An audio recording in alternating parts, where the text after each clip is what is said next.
Le 19 août 1942, Dieppe, le prix du sang.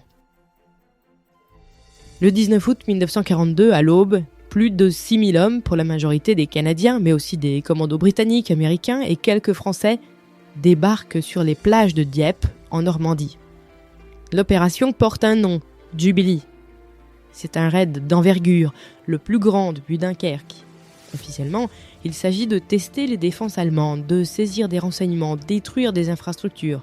Mais c'est aussi et surtout une répétition générale, une sorte de brouillon sanglant pour le jour encore lointain où les Alliés tenteront de libérer la France. Mais à Dieppe, tout tourne au désastre. À 5h15 du matin, les troupes débarquent en plein jour sur les plages étroites, encadrées par des falaises. Les défenses allemandes sont bien plus solides que prévu. Les chars sont bloqués dans les galets, l'infanterie clouée au sol, la couverture aérienne insuffisante, l'effet de surprise absent. En quelques heures, l'opération tourne à la boucherie. Plus de 3600 hommes tués, blessés ou capturés, soit près de 60% des effectifs. Les Canadiens paient le prix le plus lourd. C'est un choc national pour le Canada, une blessure qui ne s'effacera jamais. Alors pourquoi se souvenir de Dieppe ?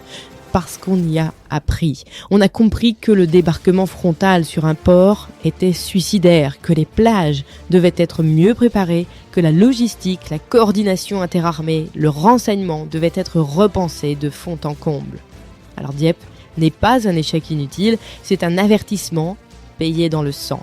Quand les Alliés débarqueront en Normandie 2 ans plus tard, ils n'arriveront pas sur un port. Ils créeront le leur. Ils auront une maîtrise aérienne totale, des forces coordonnées et une stratégie nourrie de l'expérience de Dieppe. Le 19 août 1942, c'est par l'expérience et la douleur que l'histoire a pu s'écrire. À demain dans Time Shot pour une nouvelle Minute Histoire.